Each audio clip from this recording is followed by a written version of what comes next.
Laksmi, sahabat Aira itu pun menatap Aira dengan tajam.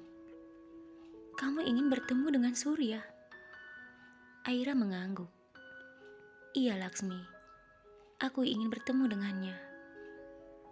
Laksmi terlihat tidak suka jika Aira kembali hanya untuk bertemu, apalagi ingin kembali hidup dengan Surya. "Untuk apa Aira? Laki-laki itu telah mencampakkan kamu."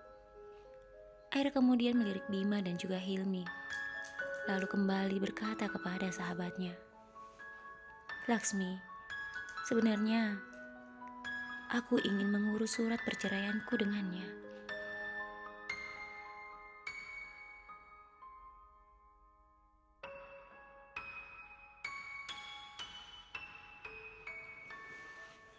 Laksmi menatap Aira. "Surat cerai? Aku sangat bahagia mendengar hal itu, Aira. Tetapi aku tidak tahu apakah kamu bisa bertemu dengannya atau tidak." Aira mengerutkan keningnya. "Memangnya kenapa, Laksmi? Mas Surya sekarang ada di mana? Dia masih di sini, kan?" Laksmi menggenggam kedua tangan Aira. "Iya, Aira. Surya masih tinggal di sini. Setelah kepergianmu, Surya tinggal di rumah Bu Mira. Kamu tahu kan, pemilik warung yang di pojokan sana."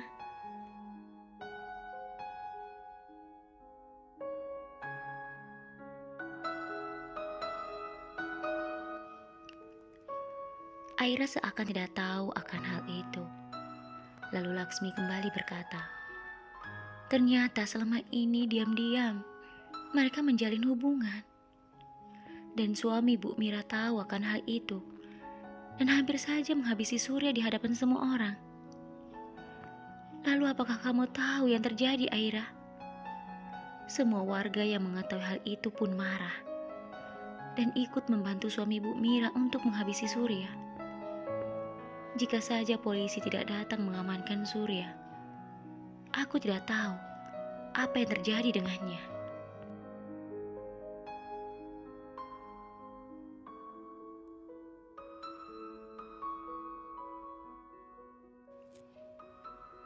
Saat mendengar hal itu, Aira sangat terlihat kaget. Aira kemudian kembali bertanya kepada Laksmi, "Lalu sekarang di mana Mas Surya, Laksmi?" Laksmi berkata, "Ikutlah denganku. Aku berharap kamu bisa bertemu dengannya." Aira, Bima, dan juga Hilmi akhirnya mengikuti kemana Laksmi berjalan. Setelah berjalan beberapa meter, akhirnya tibalah mereka di sebuah gubuk yang sangat kecil. Gubuk itu terlihat seperti kandang. Aira menatap Laksmi. "Tempat apa ini, Laksmi?" tanya Aira.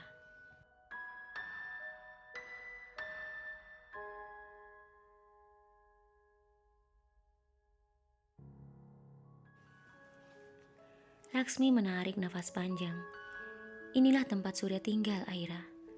Sementara Mira diusir oleh suaminya." Aira tertunduk tampak sedih. Dia kemudian berkata, "Kalau begitu, bisakah kita menemui Mas Surya sekarang?" Laksmi mengangguk. Setibanya mereka di depan pintu yang hanya terbuat dari kardus, Aira menangis. "Jangan menangis, Aira. Kamu tidak pantas menangisi laki-laki seperti dia," kata Laksmi. Sementara Bima yang berada di samping menunjukkan perhatiannya pada Aira.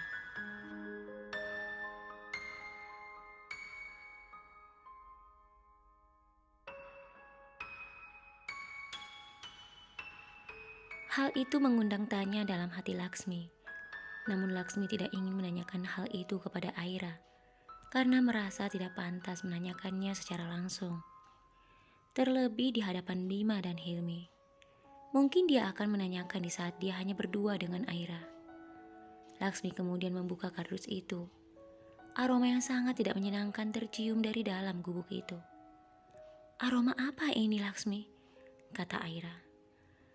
Laksmi kemudian berkata sambil menatap Aira, "Lihatlah ke dalam, Aira."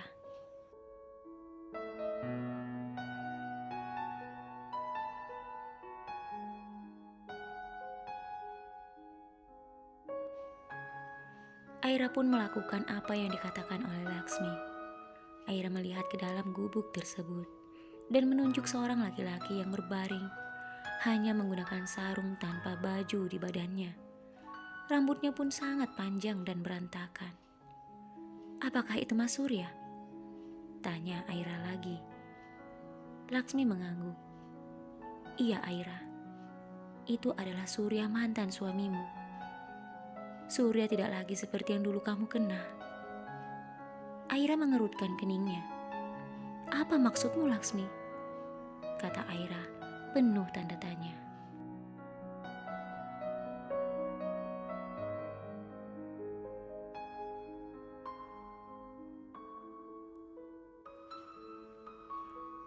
Laksmi tertunduk, lalu menggenggam erat tangan Aira.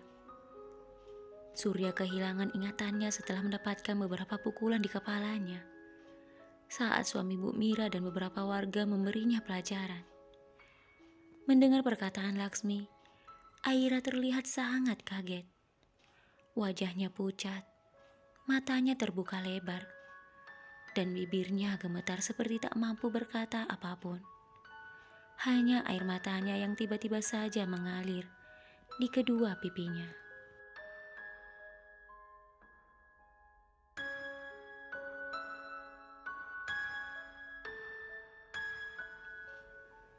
Laksmi kemudian tertunduk.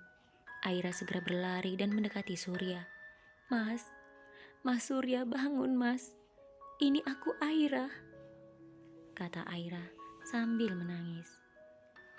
Surya yang sudah kehilangan ingatannya hanya bangun dan duduk seperti orang kebingungan.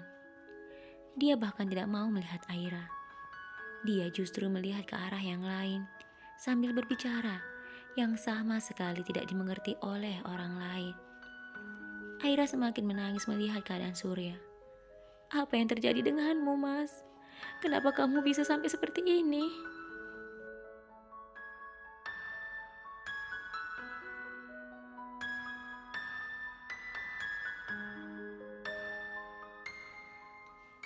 Bima yang masih berada di dekat pintu hanya mengusap wajahnya dengan kedua tangannya. Hilmi yang mengerti dengan apa yang dirasakan oleh kakaknya langsung menepuk bahunya. Hilmi berusaha menenangkan Bima. Laksmi kemudian masuk dan mengajak Aira untuk kembali keluar dari gubuk milik Surya itu. "Ayo Aira, sebaiknya kita pergi saja dari sini. Percuma saja kamu bicara dengannya. Dia tidak akan mengenalimu. Dan dia tidak akan mengerti apa yang kamu katakan, Aira."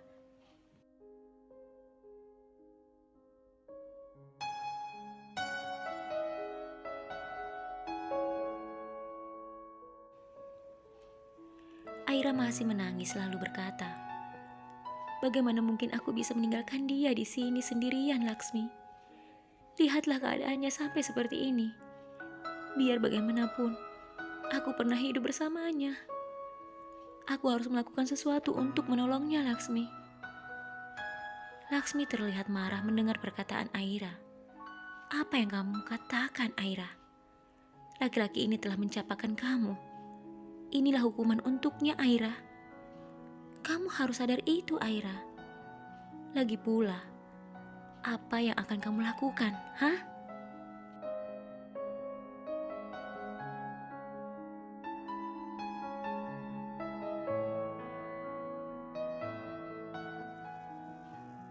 Aira hanya tertunduk menangis. Tidak lama kemudian, tiba-tiba saja Surya yang sudah tidak sadarkan diri itu mengamuk dan mendorong Aira, sehingga Aira terjatuh. Bima dan Hilmi yang melihat kejadian itu langsung masuk dan menolong Aira, termasuk juga Laksmi. "Aku sudah bilang padamu, Aira, sebaiknya kita pergi dari sini. Lihat apa yang dia lakukan padamu. Aku tidak bisa membayangkan apa yang terjadi jika kamu masih mau menolongnya," kata Laksmi ketika mereka berada di luar.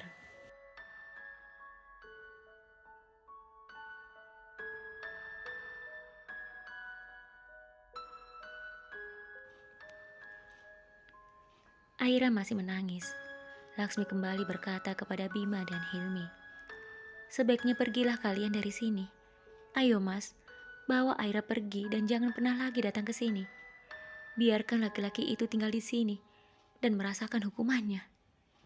Sebelum Bima dan Hilmi mengajak Aira untuk meninggalkan tempat itu, Laksmi kembali berkata, "Aira, dengarkan aku. Pikirkan hidupmu. Pikirkan kebahagiaanmu. Berhentilah memikirkan dia.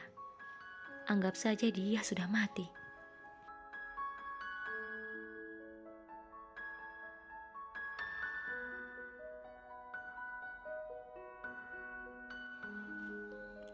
Aira tak mampu berkata apapun.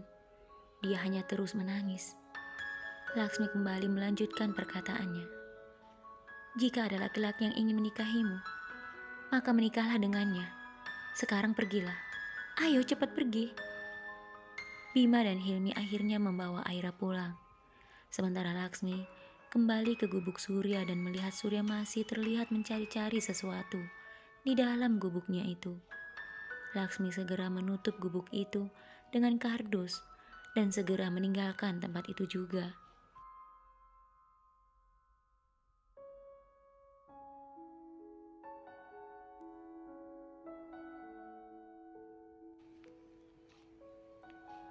Di sepanjang jalan Bima terus menenangkan Aira yang masih terlihat sangat kaget.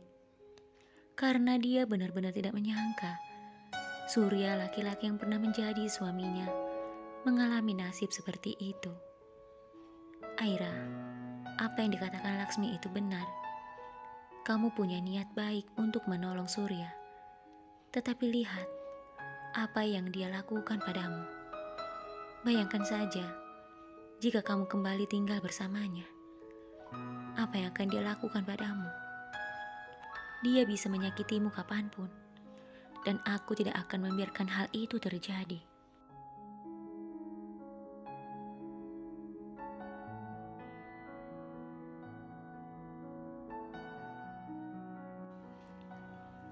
Aira kemudian menangis dalam pelukan Bima. "Aku minta maaf Tuhan. Saat melihatnya aku lupa akan tujuanku. Tiba-tiba saja aku teringat saat aku masih bersamanya dulu. Aku tidak menyangka ia mengalami nasib seperti itu. Aku sungguh kasihan padanya." Bima memeluk Aira. "Tidak apa-apa Aira, aku mengerti perasaanmu. Aku, Hilmi, dan semua orang pasti akan merasa kasihan jika melihatnya. Tetapi dia bisa saja menyakiti siapapun yang ada di sekitarnya, seperti yang dia lakukan padamu tadi."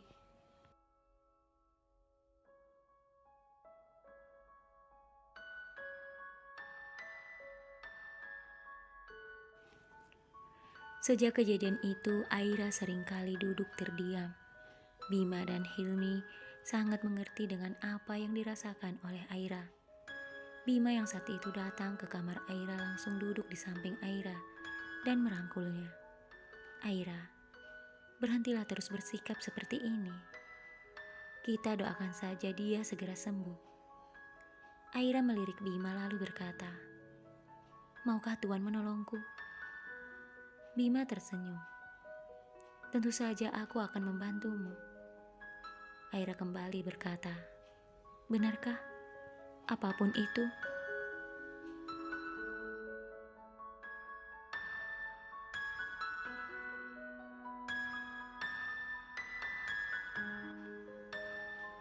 Bima tersenyum.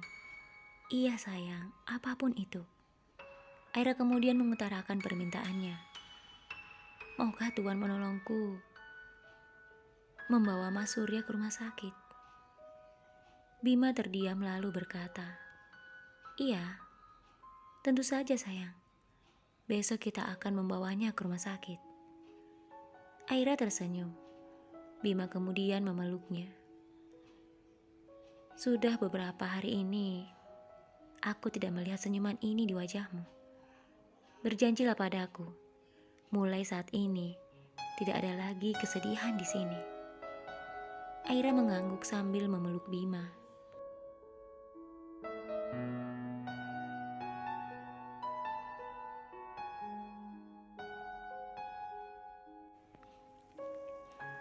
Keesokan harinya Aira Bima dan Hilmi ditemani beberapa orang dari rumah sakit jiwa kembali menemui Laksmi dan meminta tolong untuk mengantar mereka ke tempat Surya.